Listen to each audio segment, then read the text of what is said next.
everybody. Welcome back to Getting In, a College Coach Conversation. I promised you we were going to get to your questions, and we're going to do that. So I'm excited because I don't get to do these anymore. I don't know. Everybody else likes doing the listener questions, and they're not letting me do them anymore. So I traded into today's hosting, sir, and got my hands back on the listener Q&A. And I'm really excited to welcome my colleague and former financial aid officer at the Mayo Clinic College of Medicine, Michelle Smoley. Hi, Michelle. Hi, Beth. All right. I'm excited because we have listener questions and you and I have answers. So I'm going to dive right in here. I think I'm going to dive right in here. For some reason, I seem to be, there we go. Couldn't get to my questions. I'm going to start with one for you. And this one was submitted to us via YouTube. For those who aren't aware, you can watch all of our podcasts on our YouTube channel. So we're here recording not only our audio, but also the video. So if you want to watch us, you can do that on YouTube. And so we did have someone ask a question, and here it is. I'm the beneficiary of an irrevocable trust. Do I need to report that under assets? Also, my kid is a beneficiary of my own living trust. Do I need to report that? Good questions. Very good questions. We have some really smart listeners, I think, that ask very good questions.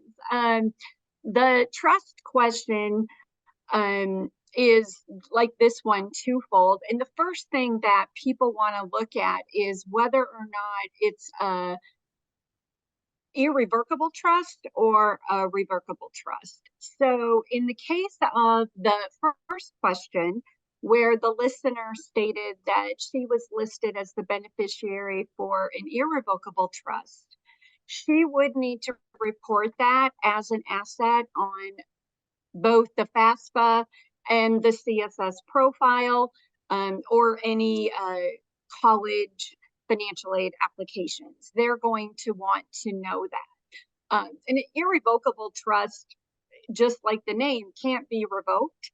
And so it's pretty much set in stone that the beneficiary is the owner of those assets. And sometimes we run into where families may have partial ownership. Maybe it's a family trust with 3 siblings as the beneficiary. The parent would only report their portion of irrevocable trust. Got it. Okay, so that makes sense. And then what about the second part of the question, which is that the child is the beneficiary of a living trust? Right. So this is going to work a little bit differently because typically living trusts are revocable, and they're usually payable on, death to the beneficiary from the owner of the asset. So to answer this listener's question, he or she, they would report this as their own asset. And the student would not report this as a student-owned asset. And honestly, that's really a good thing because student-owned assets are assessed and looked at more heavily in the financial aid need analysis, with the assumption that students have less bills to pay, and if they own more assets, they can allocate more of those assets to pay for their education.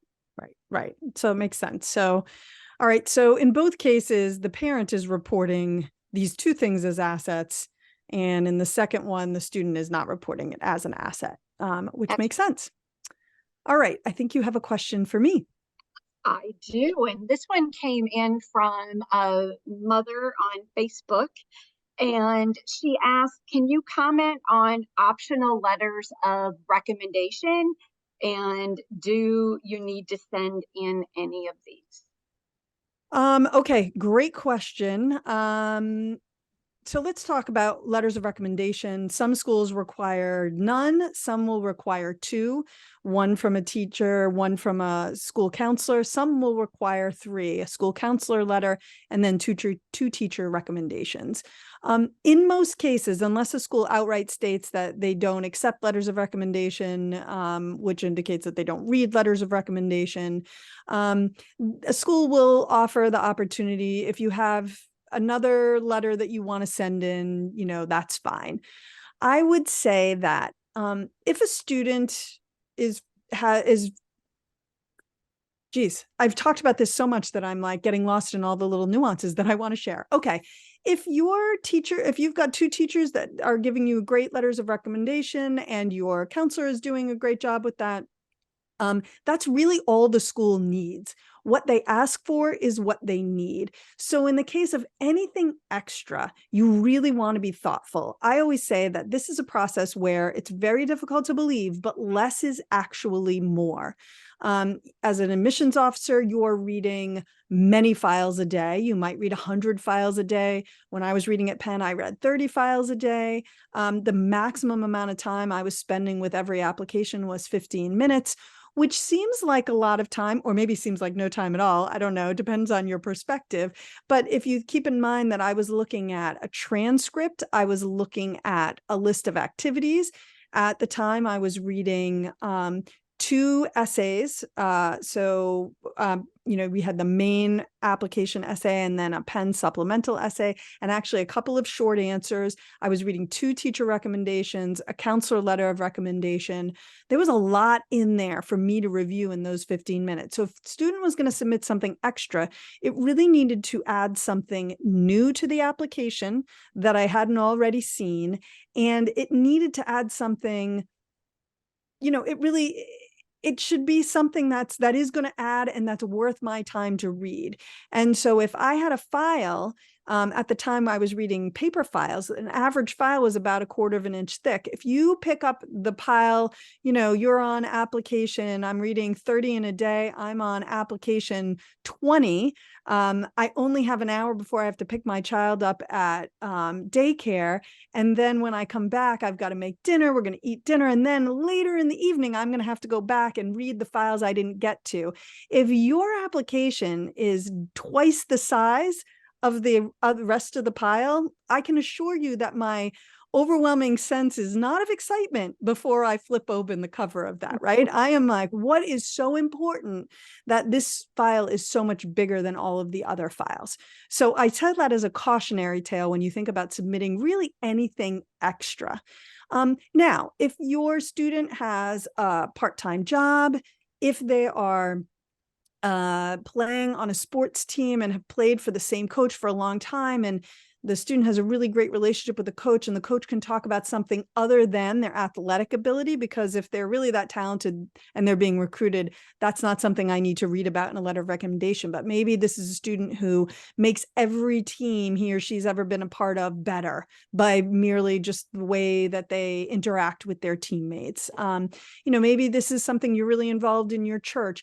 Anything where maybe you're involved in something that your school knows less about than your counselor knows not that much about, or your teachers don't know anything about it. And it's going to add a little bit more insight to who you are as a student and what you're going to bring to the table. I think that's a good example of when an optional recommendation makes sense. If it's just, well, they said I could submit one, so I need to find someone to write it, don't do it.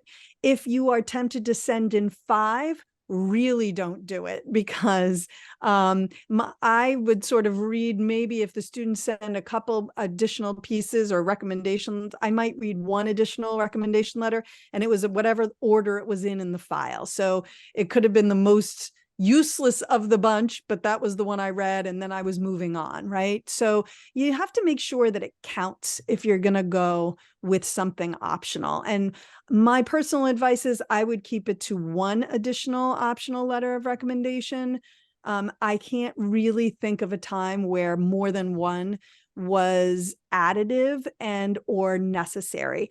What you can do if a student has lots of things they're involved in and lots of people who might be good letter writers is you can ask them, do you mind just doing up a paragraph and sending it to my school counselor? And then the school counselor could always include that in their letter of support. So many counselors out there would be more than happy to get additional insight that they could include in a letter. So that's a way where you could get some great additional information into the letter without clogging up the file with a lot of extra pieces. So bottom line, not necessary.